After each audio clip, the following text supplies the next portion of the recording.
On this episode of the Black Boss Ladies platform, they go into art. They go into have the because they to be able have the privilege to do it. When we graduated from college, we were in a real recession, not this recession, but a real recession. So we really couldn't. There was no jobs. Yeah. So after graduating college, I was stocking shelves at Target. For me, that my English teachers beat the writing out of me. Mm-hmm. They did. I mean, because a lot of them have no idea how to write. If you are watching this and you're in a space where you're just graduating and you're trying to figure out your role, or even want to go to another level, like sometimes you're not going to be able to get the experience from the title. You just got to kind of take on some roles at the place you are to gain that skill. I don't create content about my life. Like, my life is just the content. welcome to the Black Boss Ladies platform, the place where legacies live. Welcome to the Black Boss Ladies platform podcast.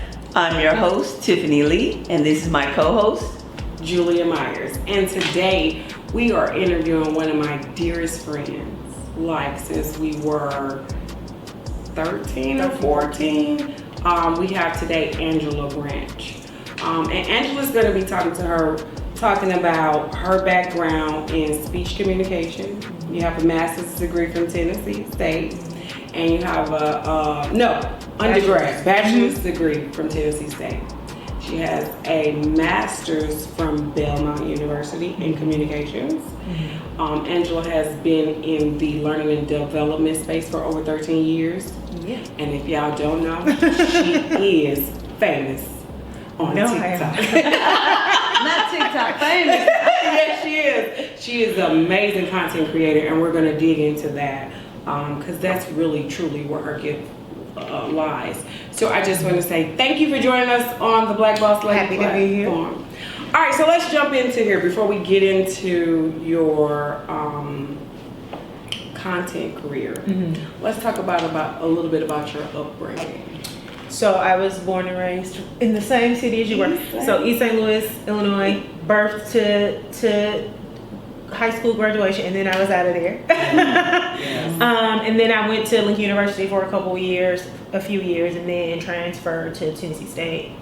Bachelor's from there. Stayed in Nashville, got a master's degree from Belmont University. I think I was in Nashville for maybe like 12 years before. Oh, wow. I was in Nashville for about 12 years before coming to Chicago, and it's been 9 years. And career-wise, I've always been in learning and development, but I kind of fell into it. Yeah. So I'm from the class of when we graduated from college, we were in a real recession, not this recession. No. A real recession, so we really couldn't live. There was no jobs. Yeah. So after graduating college, I was stocking shelves at Target in the morning. Let's talk about that though. Let's backtrack before we go real deep into the communications degree, because what y'all don't know is that it's kind of always been who you are though. In a way. Let's talk about that It's been who I was, but I didn't want it to be, if that makes sense. Like, you know what I'm saying? Like, I've always had this, I've always wanted to be like this mysterious person, like in the background. I've always been the friend that, like, you know that she's there, but she's not like using her big words. Let me cut because you guys know each other, and I'm a little lost. Okay. You say it's always been who she was. What is it? So the communication side. Yeah. So like I've always been like outspoken. I've never been an introvert, always extroverted. In our friend group, like if we were just like hanging out together, it's like, but in front of people, like I've always wanted to be the like mysterious one, the button up one. Right, because I'm like, I don't know that side at all. It's like, it always seems like Angela's kind of quiet and reserved and so forth. Okay. So my plan was always to be in the background some kind of way of somebody else with that personality. So I went to school for print journalism at first. Okay. So my plan was to be a writer, because you can hide behind you know creative writing, just like standard writing. You can hide behind that stuff. When did you know you wanted to be a writer? Probably in high school. High school. Yeah, probably senior year. Tell me about that. So I had Peggy LeCompte. So anybody that's watching this, I do know Peggy LeCompte. So I had, and we we did this all the time. Oh, really? But the one thing that she could never like take away from me is that I was a good student and a really good writer. So like, I'm like, if Peggy comes saying I'm a good writer, and she can't stand me, then I know I'm a good writer. And then I've always been just like an avid reader or whatever. And so creative writing and like, you know, journaling and stuff like that had always been something that I done just in secrecy. Let's say that to the people. No, if you want to be a good writer, you need to be a good reader. Yeah, you have to read a lot. So I've always read a lot of, to be honest, it would be like nonfiction stuff. Okay. So I thought I would go creative writing, but not like writing stories and stuff like that. Like creative writing behind the scenes on like MTV or like BET. So like pop culture stuff. Yeah, because this is let's go back to this. You knew you wanted to be a writer in high school. And that at that time we don't have social media to that extent. So in your mind you think I'm gonna go work for like MTV, BET, and be in the back writing for like award shows. So you know how like people host award shows? Like they have people that like write the scripts and like the jokes and like stuff like that. So like in my mind I was like, I'm gonna go to school for journalism and I'm going to like move to LA or New York or something. And then I'll write behind like TV shows. And you wanna know what's so interesting? We've been friends for that long. I never knew that story. But I never really talked to, like I don't feel like we had those type of conversations growing up just because nobody ever had those kind of conversations growing up. And also I didn't feel like my circumstances afforded me to have a creative career. So like I would have never said that out loud to people, especially not at school. Because I was like, you need to be a nurse, you need to be something that's gonna make money. Let's dig into that. Yep. Right, because that's important. Because actually, I want to be a writer as well, and I am a writer, but not Stephen King. Right? That's what not yet, but you're on your way. Right. So, I actually have written scripts for the NAACP banquets and everything like that. So I know what you're talking about, the award shows and stuff like that. But you're right. It's like when I went to college. I knew in the 7th grade I wanted to write. I used to write, and I used to write as a kid. I wrote my first story in the 7th grade. Oh wow! But it was one of those things that just never seemed like an option for me. Yep. And I think that a lot of times when you come from where we come from, places of poverty, essentially, you need something to make the money. Yeah. I still do that to this day. You know, it's always like, well, I'm doing this, but I need to make the money. Yeah. And I think that is something that happens. Like a lot of, well-to-do people, they go into art. They go into those things because they have to be able the privilege to do it. Yeah. Go after a dream. They could literally get a liberal arts degree and then just to say that they went to school, but then pursue whatever dream they went. So even going to school and majoring in journalism, even though my family didn't know anything about college, like I'm the first person on both sides of my family to like not necessarily go to college, but to go and finish. Yeah. Right. So like even then they're like journalism. You know, the thought process of journalism is either you're gonna write for the newspaper or you're gonna write like you're gonna be like a newscaster. And I'm like, girl. But that's the job, right? But to them, like that's a job. Right. I didn't feel like I could say no. I'm gonna go write for free in AJ on 106 in Park. So let me ask you guys this, because both of y'all kind of got that space where you didn't feel like you could live your dream. Do it almost like you were a double person then, in kind of a way. Like I can't freely express who I am or follow this path, so I'm gonna kind of go around it in a capacity. My initial plan when I went to college was just like forget it. No, like I'm by myself. Like nobody's here. This is other than like the group of friends that we all went to college together. But other than that, I'm like I'm just going to pursue college in a way that I never did in high school. Like I didn't do anything in high school. I wasn't on any sports. I didn't do any anything. I went to school, I did my work, and I went home.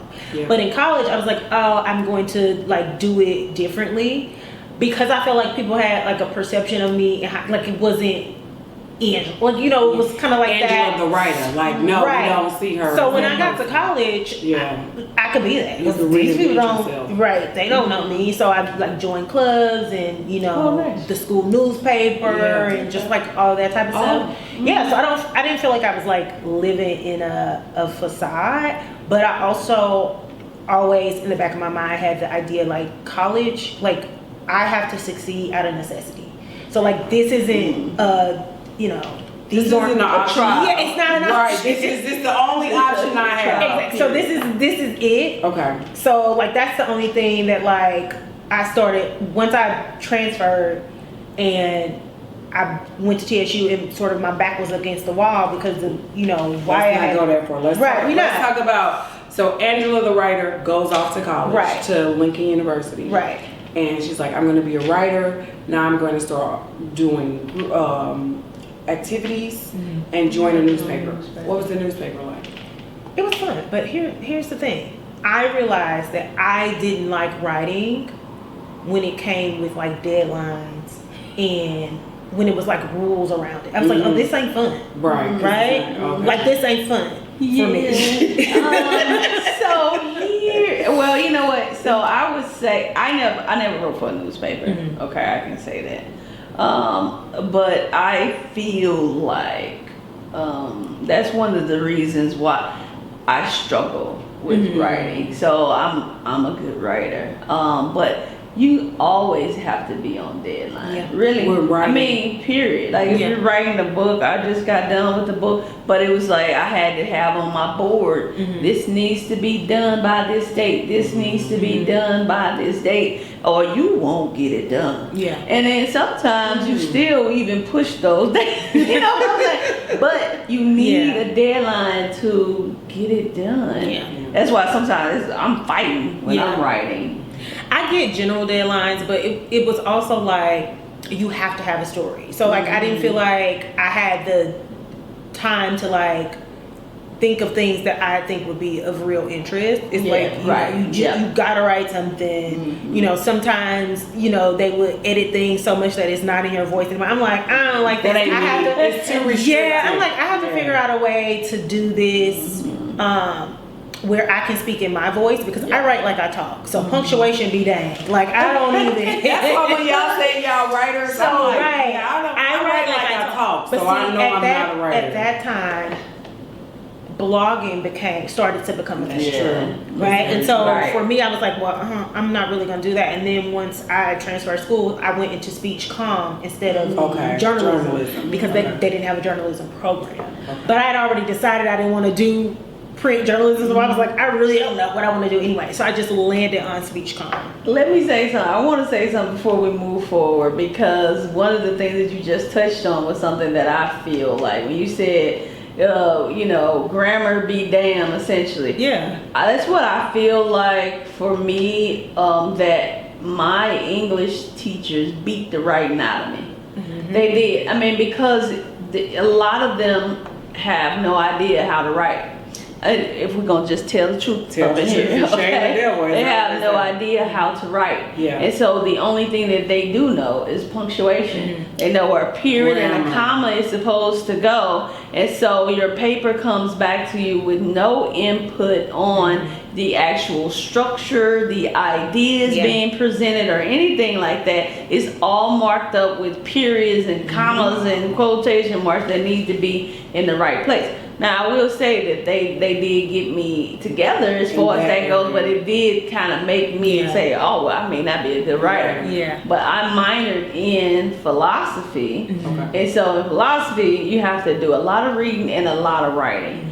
And that was when I started making A's on paper. Like the philosophy teachers were just blown away with the ideas. More about the They were thinking about the ideas Yeah. being, presented in the paper more so than just the comments. So is anybody out here who's like, oh, I don't know if I can write? Look, there are books being written in text language now. Yes. Yeah. So Because I remember being in high school reading the book Push, which is the story with Monique when she played that Precious. Precious, yeah. So the original book was Push. Okay. But the way it was written, I feel like that was the first time I saw a book published where I was old enough to read it in 12th grade, where it was written like she talked. Like they really wrote it raw. Zora Neale Hurston, the Barracoon book that's out now. She had written that book in the 30s, and she wrote the book in the language that the man was speaking, which I don't know his name, won't come to me right now. But she wrote it in that way, and she was being funded by a woman, because a lot of times writers don't have funds, so she was being funded by a woman. And the woman was like, well, no, you need to correct this and write this in correct English. She was like, no, I need to write this in the form that he said. And then this book came out, and it has really just caught fire, and everybody's like, it's a great work, because you actually get to see what this person who was telling the story of when they came here, because you would say on the slave ship, part of their personality. It's a part of who he is. And sometimes the correct language isn't the correct language. Yes. And to your point, like, we went to an inner city school, but one thing for certain, two things for sure, we learned. The one thing that I could do that a lot of people in college I noticed couldn't do was write a paper and cite some sources. Because they can talk about you talk about East St. Louis education all you want to, but I can write a paper. But I can write a paper and cite some sources. Right. Yeah. So that was never really my issue. It was just it wasn't creative enough. So I was like, I'm gonna go on the internet, and the internet was fairly new. I was just gonna say, I feel like you were kind of coming up into who you are in a space that was also changing. Yeah. So it was like, I can't have to redefine what this writing thing looks like, because now I don't have to sit and write for so much a company, but I can start writing in the way I want to do in a computer, like Carrie on Sex and the City. I feel like that was introduced to us at our time, right? Like you get to get up and she blogs, and she blogs in her voice. And it's so funny because I have literally been doing this for like so long, since like 2004. Right, and so I literally never told anybody, but I didn't have like a personal laptop at school, but I had like a little blog. And I would go to the library on Sundays, and I would spend all Sunday in the library, and I would like do all of my work, and then I would sit and like write a bunch of blogs for the week and just put it out in the like atmosphere. And I would just like put it out in the atmosphere, but nobody ever knew. Like I never told anybody, because that was just like my little thing. That was your thing. That was your way to get that creativity. Yeah. Right. And I would just let me get this out. His name is Kajo. Look.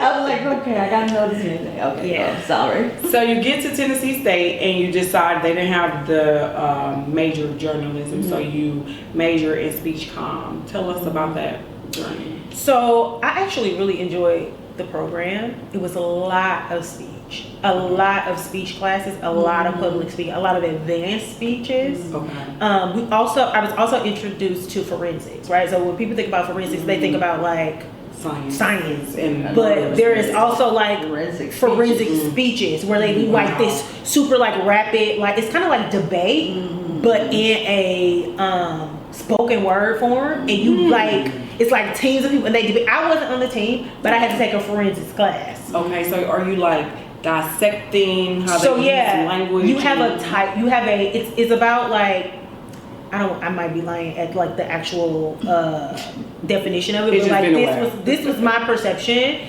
Like you get just like debate, like you get a topic of something that you speaking on, and you're off the dome, just like talking about it. You may have a partner, and y'all like speaking ideas off of each other, and then it's another team that y'all like. It was crazy, but it was a really good exercise in like reading about a topic, learning everything you need to know about it, and then like retaining that information, and then being able to like give it back out. So I love classes like those. My degree also came with like a theater attachment, so it's speech comm and theater, but it isn't acting. I thought it was gonna be acting, but it was like, but it was like stage production. Oh, really? So they legit had us in there building sets, like all kind of stuff. So I was so the people doing the work on exactly. So like wow. behind the scenes, behind the scenes or whatever. So I really which is a lot of work, right? Yeah. So a lot of work. I did my friend Cortry. He's here. He used to do plays. And this one summer he was doing the play. He was like, "You want to come be my stage hand?" Oh my God, I wasn't no. doing it. I was like, when I got there, I was like, "This is a lot of work. Like it was a slave. It's a lot of work, It was like a lot of literally work. carrying beads on your back. I'm like, what is this? But it was so It was fun. fun. Mhm. Like I enjoyed it. We did a lot of creative writing, like poetry classes and stuff like that. Nice. So it just really prepared me for ultimately what became my, which I didn't, that wasn't my plan. My plan wasn't to go into like corporate training. That was not my plan. But it's funny how when you start, because I have always been a reader. I've never saw myself as a writer. I write in a journal or do I would say I will be the marketing business side of that space. Yeah. So I spent a lot of time in those classes. But lately I've been studying the power of language, because when you're a business owner and you're writing advertising, ads, catching people, and then the spiritual side, some of my studies have taken me down this road where you see the power in language, like language actually being very spiritual. And it's like, oh wow, because you get to form people concepts of life and frames through words and language, and it becomes very powerful. So that's why I hate the saying, actions speak louder than words. I hear what you're saying, I don't, but I need to see what you do. And I'm like, no, words are important. Words they are mean very things, right? They do. They mean so much. And so I think that your words should inform your actions, but actions are never more important than words. Like they should, like It's literally inform how people perceive life through language. Oh yeah. Yeah, you can't say like there's power in the tongue. Yeah, it and all that is. stuff, and then be Julia like, always says that, but also, I mean, it's some words in different languages don't even translate Yeah. to over here. because your language is a part of your culture, becomes a part of who you are. Yeah, it's really deep when you say, is. it's like, oh my God, like my studies have went that far. So it makes you look at language way different. It's important. It's important. Like even when you talk about, things from the past, and like for me, as I talk about it as an adult, I always say this thing where I'm like, I didn't have a language then, but I have the language now. Yep. So like if you ever hear me like say, that's what I'm referring to. Like back then I didn't have like the proper. You couldn't. The way to express yourself. Right. Yeah. Interesting. That is. All right. So you're at you are at TSU. You're taking all these courses. Are you kind of feeling like I kind of got an idea of where I'm headed? Yes, I thought that I was going to do like corporate events. I don't know where. Maybe it was the theater part and me like doing stuff and putting stuff together. Okay. But I left with the idea that I was going to do some sort of like corporate events, maybe like, something. So I ended up, it wasn't until grad school that I ended up taking a internship at Nissan North America. Okay. Where I was in like, what's the word that I'm looking for? It was like funding, not necessarily funding. It was like gifting, philanthropy. I was literally in the philanthropic office, and so we went to a lot of events that were planned because we was giving money.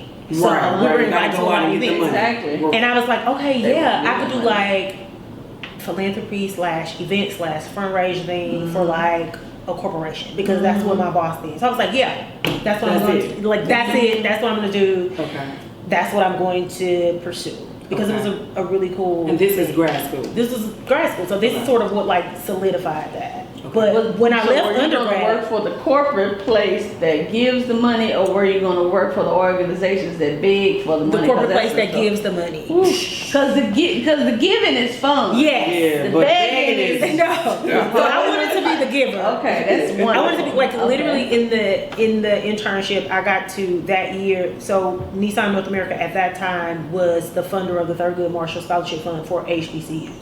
So like one of my tasks was to read through all of these scholarship applications, and my boss was like, I just trust you. I'm like, I'm about to get these people money. I'm like, okay, so I was like, And then once you pick the people, we had like a gala, like to go, and we got to plan it. I was like, oh yeah, this is it. Yeah, I was like, this is what I'm doing. Which I hear is harder than you think. Again, I was reading a book and they were saying how what's the Microsoft guy name? Bill Gates and his wife. They give out so much money, but it's hard to give out the money. Not because they don't, but like when you're taking that amount of money and infusing it into organizations, you have to be sure that their structure is even can support that type of funding. So it's a hard job giving away millions of dollars. It is, but that's what I thought I was gonna do, like on a corporate level. I think sometimes they say it. And a lot of times, a lot of these organizations use those foundations as a way to hold on to their billions of dollars. I can see it that way, but I also can see it as the lottery thing. If you never had that type of money, it did not give you that type of money. Right. But there are so many organizations that have been around for so many years and that are doing the work. Yeah, definitely. And so, a lot of times when you give the money, what you do is they have to write up reports and everything like that. And so the saying that you don't know who you gonna give it to me sounds a lot like you trying to hold on to that money. But but it's not like they were saying it's not as easy to give away money as you think. Right. So what happened with that though? So it was a recession. So the reason I went back to grad school so quickly is because I couldn't find a job. And then, like I said at the top of the podcast, I was stocking shelves at Target. Yep. And then hosting at night with a bachelor's degree because they're like we had no prior to going to school. And then the HR manager at Target was like, I have an HR coordinating position that's coming open. You don't really pay much more than what you work at, but it'll get you off of the floor and get you into get you some experience. And I'm like, okay, cool. And that's kind of where I'm at now started. Okay. Right. Because HR coordinator, I was pulling resumes, doing offers, doing new hire trainings, stuff like that for Target. But in my mind, I was still, which they have a really great training program.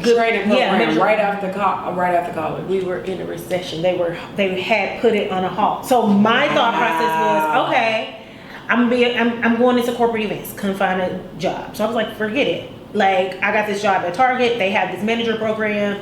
I can get into this manager program. Maybe I can get into like HR.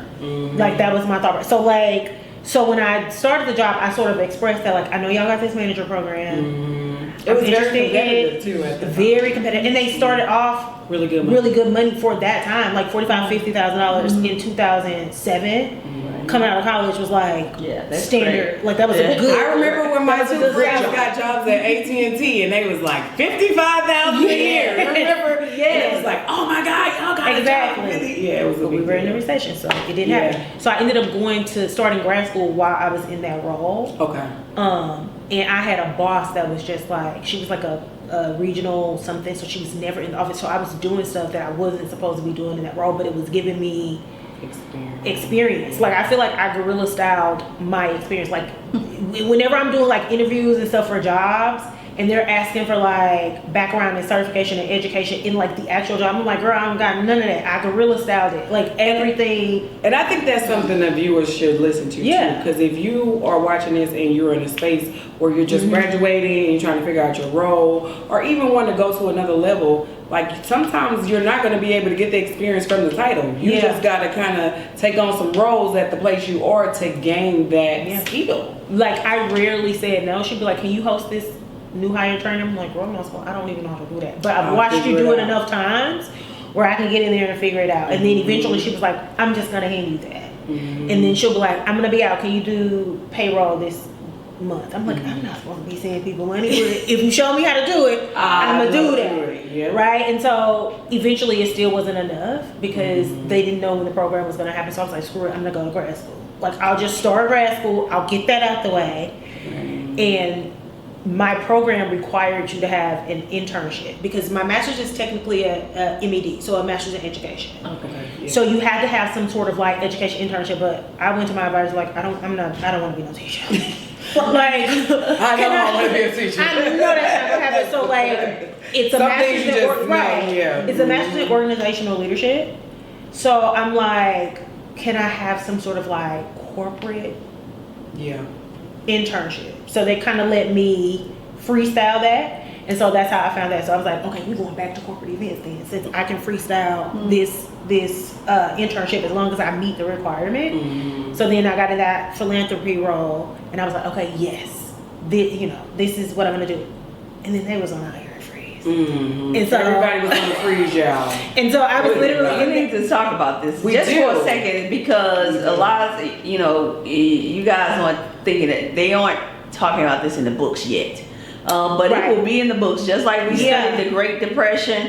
And That many was people the call Great- that the Great Yeah. Recession. And it just so Yeah. happened because we just talked about like our friends maybe less than 6 months before us were landing jobs, and then me and Angela came out around After the same that, yeah. time, and there was nothing for No us, jobs. and it was like what Our was supposed to entire do? country almost. like it Right. completely Yeah. shut down. So when I think about that internship, like I had to quit my job at Target, which was a full-time job. Well, I wasn't making a lot of money, but I was making enough money to like pay my bills and be cool. And you gotta That- remember, you said I had to start working because I didn't have nothing else to fall Exactly. back on. That internship was unpaid, but I had to do it because it was a requirement for my internship. graduation, yeah.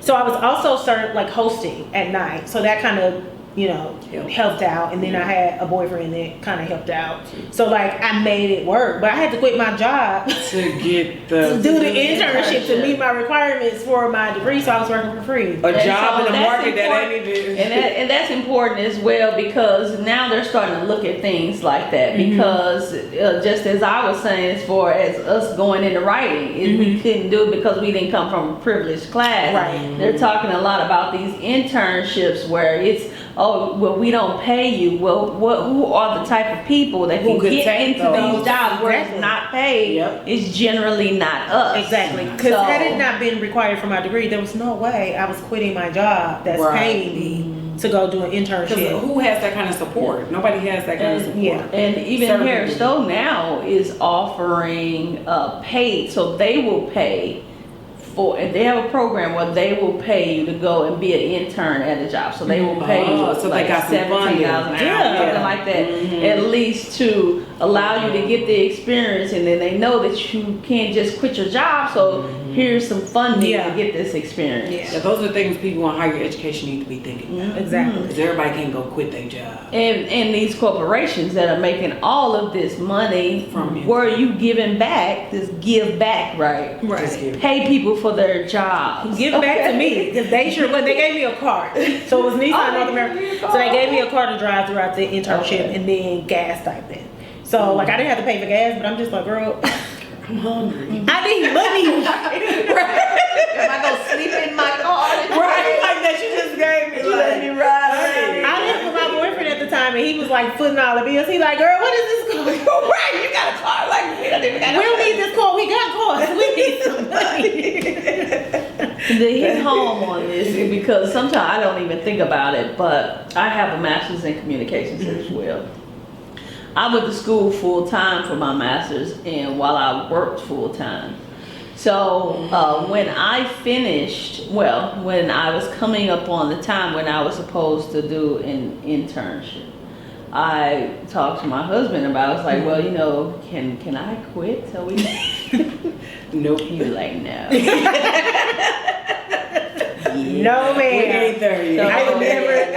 I was very risk averse. I mean, I was very risky. I'm a lot more risk averse. The older I get, Yeah, of the course. less chances I'm taking Taking like to that. do But that, back then, yeah. I'm like, what am I supposed to do? Like, Right. I won't graduate if I don't do it. So you take the internship, the recession is here, you graduate, right? What happens after graduation? So after I graduate, I end up working in a call center because guess what? I graduated in 2011, still no jobs. Still no jobs. Yes. So I ended up working at Verizon in a call center, answering phones, getting yelled at about payments. So I did that for a year. And then an analyst position came up at Verizon and I applied for that and I got that. It was in that role that I was like, okay, I think I want to do corporate, like learning and development. Oh. Because the role was like an offline analyst role. So like anytime we had new, let's say operations processes that we wanted to roll out on the floor, my team would work it on the back end, so like offlines, and then, you know, if it passed like any like system anomalies or like process anomalies, whatever, then it would like roll out to the floor. So for example, I was one of the people that initiated like the chat function for Verizon. Which was a really big thing. Y'all know chat now, but chat didn't always. So I didn't create it, but I was one of the people like that tested it on the back end. Wow. So like they, you know, all of the techie people that did all of that stuff, and then they were like, we need y'all to test this. So it was maybe like 6 of us on the back end when it first rolled out, like talking to people and testing it, and everything. Yeah, and reporting. So we would have to report to management every week on like findings or whatever. So I would ask my boss, can I create the deck and do the presentation? And he would be like, fine. And so I'm like, okay. That's your creative right. side. So so I'm like, can I do that? And he would be like, yeah. And then y'all see that? The initiative. Always going to do more. Always stepping up. Yeah. Because you have to, this is the thing. I tell people this right now today. I preach it all over. You are your greatest asset. You have to invest in you. When you show up to a company, you have to be like, this is what I'm giving you guys. This is what I have to offer. And sometimes you can only get those things by taking advantage of the opportunities that are there. Yeah. Whenever we would like roll the processes out to the floor, I would be like, do you need like a floor walker? Do you need somebody to like walk around, show people like if they have questions, like answer the questions? So like when I got my first corporate training job, those are the skills that I put on my resume. Yeah, because those are the skills for subject matter expert. It was a floor walker, but I was a subject matter expert. Right.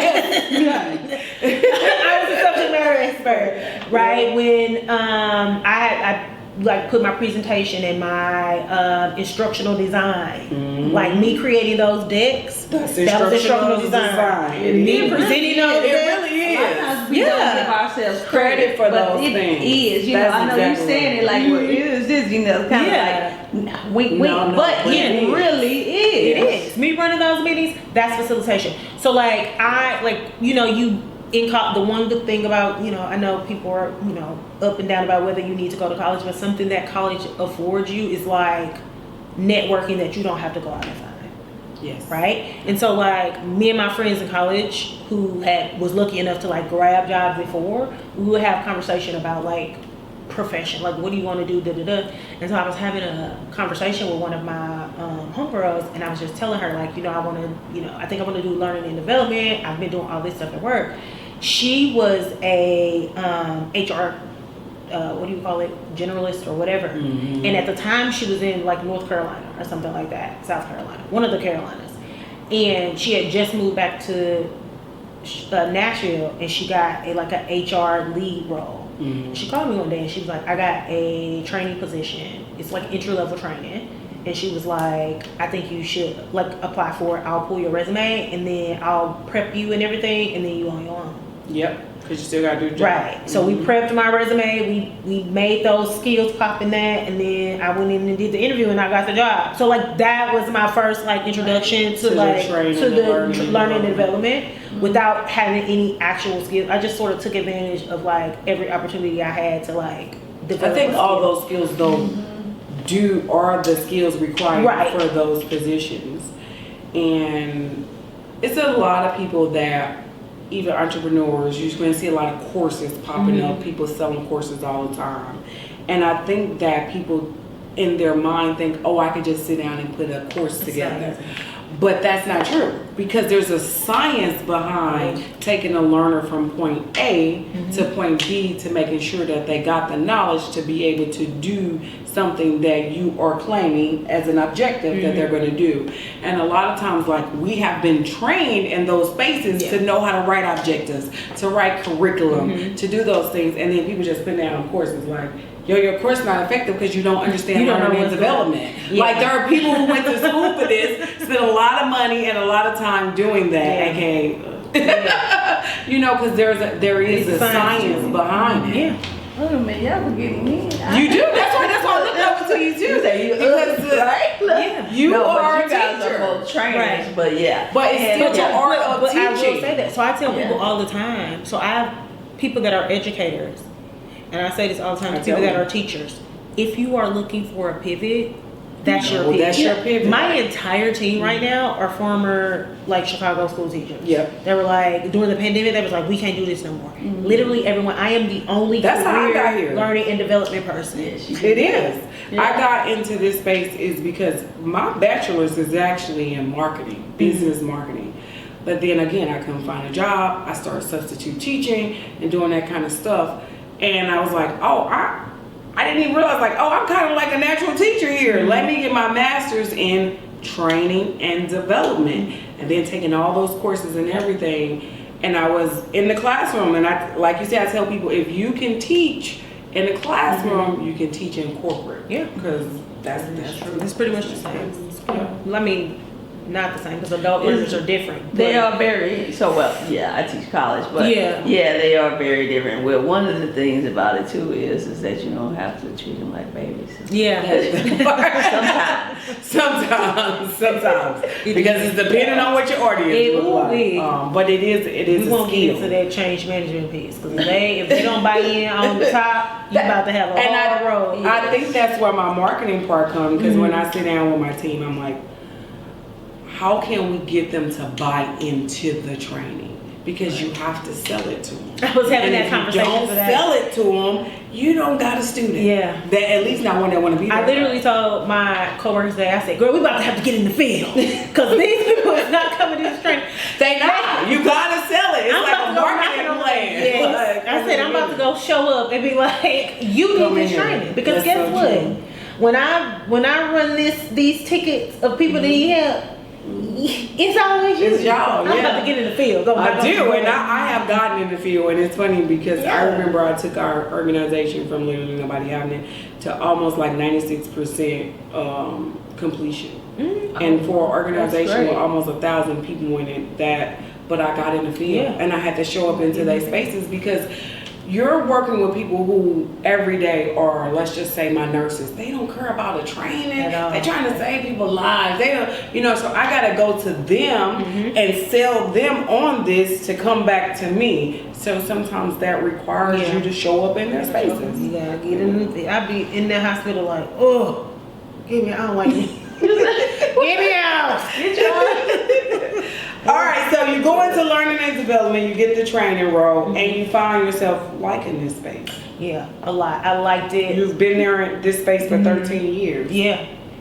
pretty much. And all of it is really self-taught. I feel like learning and development, like they have undergrad programs now. Yeah, they But didn't like have that. there They had wasn't masters, any, but yeah, wasn't and it was fairly new when you did Yeah, it was fairly like new. there was no like education around, especially the instructional design piece. Mm-hmm. So once I got into like technical writing, so writing standard operating procedures, got into doing like self-paced learning, so like e-learnings and stuff like that. I was like, oh, I get to use my creative side. You get to storyboard, so that writing plays. You know how people part used into to it. make videos back in the day, and you see like MTV, and you be like, "This is scene one, this is scene two." That's kind of design. Yeah, so you get to story. So I'm like, Mhm. okay, there's that That's your writing creative side. element, that creative element. How of did you it. like the technical writing compared to It was your creative writing? It is because technical writing is very like like it has to be. And I'm like, oh, absolutely not. Like everything has to be exactly the same. Like the words have to be exactly the same. Like the format. I'm like, get me into some articulate, some captivate, some Camtasia, some something where I can put some little cute people in there, and make write a story, have some stuff fly in, like that type of stuff. So I'm like, oh yeah, it doesn't really matter what the subject matter is. Like it's still being creative. Like you could be talking about walking a dog, but like it's the point it's of the getting story creative voice. So yeah, like I've just found different like avenues to do it. So I started off what I call like in classroom. So mainly like instructor led, face to face training. And then I moved into more self-paced, like creating e-learnings and stuff like that. I've always been HR facing. My last 2 roles, except for my last 2 roles. Okay. And so I was like, okay, training is going digital.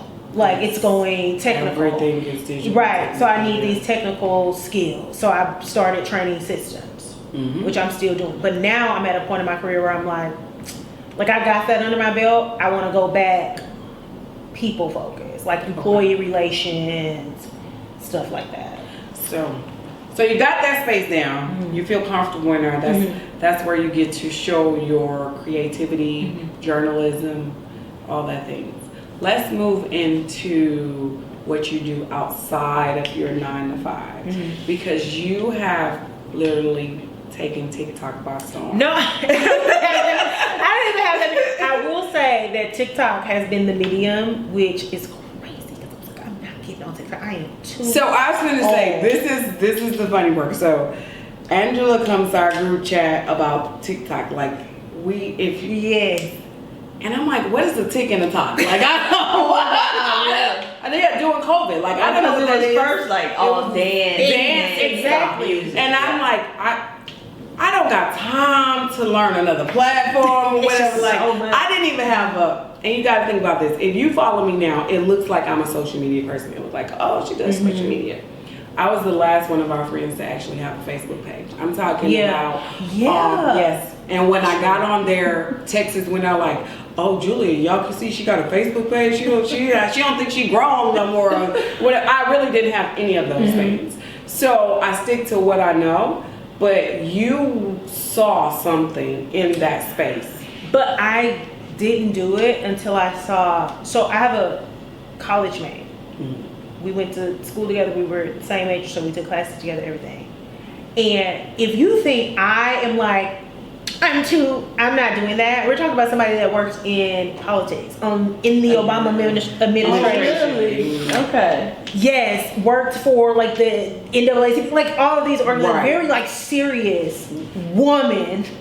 And she was like blowing up on TikTok, like doing outfit videos. I think you told her doing outfit videos. Yeah. The ones where they had this outfit on. Yeah, and then like switch out. And I'm like, if she could do it, I know I'm not. This is my space. Right, I know. But the crazy thing is, I have always used social media in that way. You have. We didn't have the language. You did. We didn't have like we didn't know. Angela was doing full photo shoots. Like with balloons, like I was and always on Instagram like, and before then, Facebook. Like when Facebook first came out and it was just for college students, I was always like, well, once the picture functionality came, I was always in the mall taking pictures of clothes or like stuff that I'm buying. And I mean, who knew? But on the flip side of that, I also always had a blog, just a secret little blog that I used to write on, and I like didn't tell anybody about it because I just like it's so embarrassing. But I consumed so much of like personal style content, YouTube, like all that type of stuff. Like I was always watching it, but in my mind, like going back to high school, I'm like, I don't want to be the talent. Like I don't feel like I have. She did used to say. Yeah, I don't feel like I have the personality to be the person in front. I got a bad attitude sometimes. So like, in my honey, I'm like Angela. But it's funny you say because I used to always be like, just give me the money, I want to be famous. Exactly. I'm not gonna. But I'm there as well. But I would do it just for, and people, I would always have it. And I'm the type of person where like it has to be my idea. Yes. Like it has to be my idea, or I'm gonna make up every excuse to you why. Like I can't, like the thing is not for me. But people always be like, girl, you should make a YouTube, or you should, like people do this for real and they like make money off like once like YouTube blew up and people start actually making money from like Google ads and stuff like that. You should do this, you should do this. I'm like, no, like because if I make it a job, then it's not gonna be fun for me anymore. Or, you know, like you've probably heard this. And she'd be like, yes, but I mean, and I've tried it in so many iterations, and I'm also the type of person where if it doesn't, I embarrass easily. So like if it don't pop in the way that I'm thinking it's supposed to pop, then I'm like, I'm not gonna do it. So I've had websites before, I've had blogs before, I've had other Instagram pages before, and I just was like, this is embarrassing. But this, I feel like this is how they say it was just divine timing TikTok and what you have already been doing. Yes. To just kind of collide, then put that on top of COVID, Mm-hmm. because now you're home. Like you're like, what am I going to do? What am I gonna do? Because you built this community during that time. During COVID. Yeah. So when you decided to do TikTok, in your mind, did you think I'm going to have over 30,000 followers? You didn't. No. Okay. Well, yeah. Okay. Like that was the plan. Yeah, that was right. the hopes. Like that was the hope. That was the hope, right? Right. But I went into TikTok like I'm gonna do my fashion thing. Like I love clothes. Like I'm gonna go in there. I'm gonna show my outfits and get ready with me and da da da. And I still do that stuff, but I quickly learned that my personality, my voice, my experiences, the things that I was sharing outside of my clothes, like people came for the clothes, but they stayed for something else. And I found that was more valuable to people. Like that, the core audience that I started to like generate, like they're like, yeah, we like your outfits, but like, are you getting on live tonight? Because let's.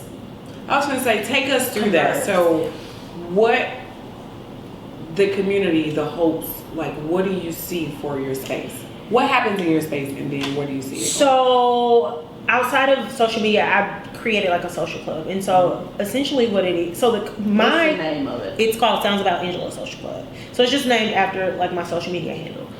But my core audience is between like 25 and 35. So 25 and 50. So a huge portion of my core audience is younger than me. Some of them a decade plus younger than I am, right? And so one of the conversations I found that we would consistently have or whatever is the conversation about the future and running out of time, and I'm 25 and I ain't got and I ain't we married. used to feel and like that, right? Exactly, right? And so I'm just like, you have like plenty of time, and the only thing, like constant thing in life is change. And so we would have these conversations about that type of stuff, or people being like, I'm having such a hard time, finding community and meeting friends.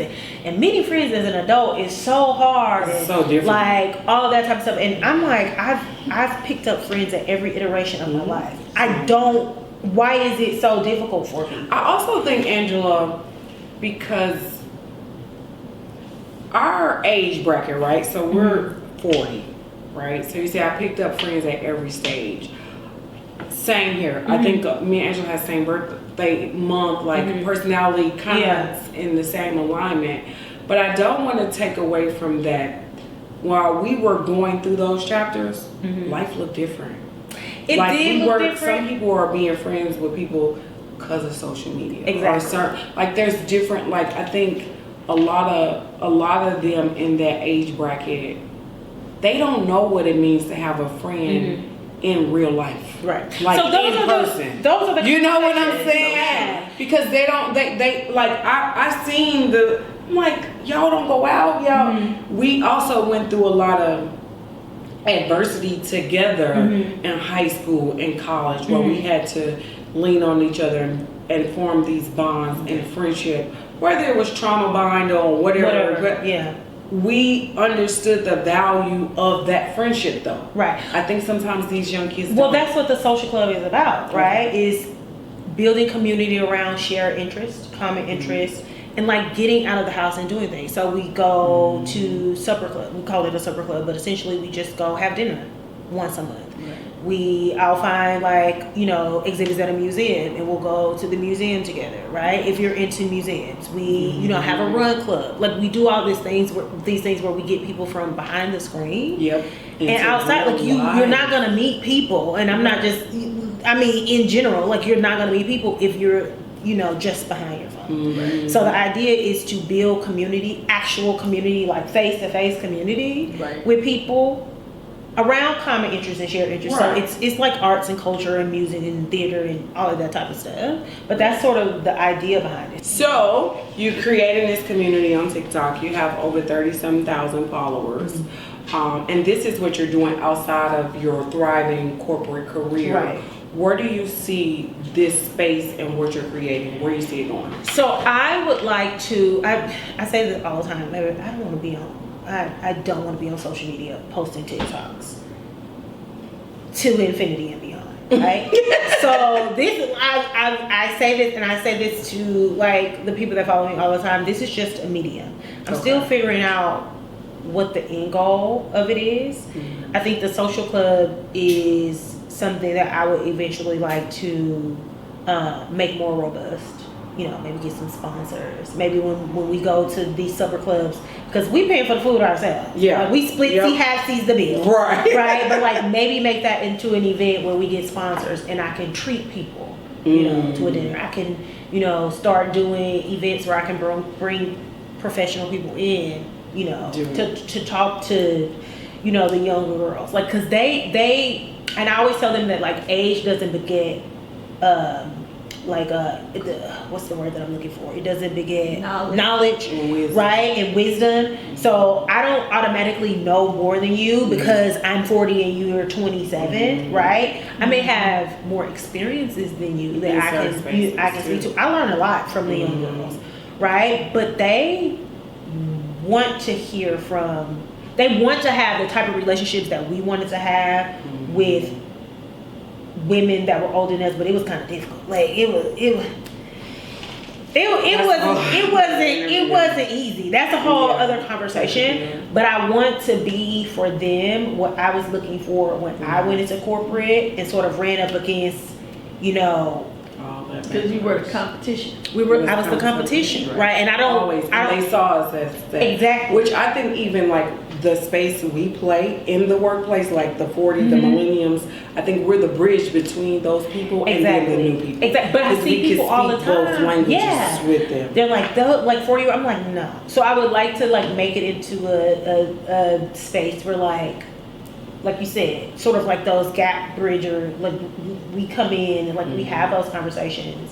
So I don't know what the final outcome of that looks like, but I know that social media is just a medium. You ain't gonna be making. Like you ain't gonna be able to. I'm not gonna be making personal TikToks like that. Like, get ready with me. I don't get that. Like I'm not about to be doing that at 45. I know that social media is like a big part of business, so there's no way to have a business. No, right. And not have some sort of social media. So I know I won't completely like be. Plus I like it. I'm also a consumer of like social media too, right? She is my Angela. Tell me what this is. Person. Yeah. So but that, and then also I would like for like my personal brand, like I'm, you know, people talk about like brand deals and stuff. I don't do a lot of those. I don't do a lot of like brand deals. I'm approached a lot, but it's just not stuff that I feel like is aligned with like what I would do, where, use, go, whatever. So I say no a lot. Like I've done a few. So I don't make a lot of money from social media. Considered reaching out to someone who you do align with? So I have reached out. So that was one thing where I was like, I'm not doing this, right? Because I don't like rejection. I don't like failure.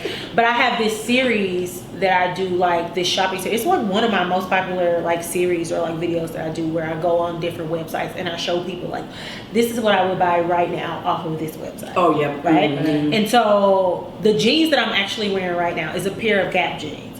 And so, for instance, I saw an ad on Instagram and I was like, dang, I really like the way that those jeans fit on her.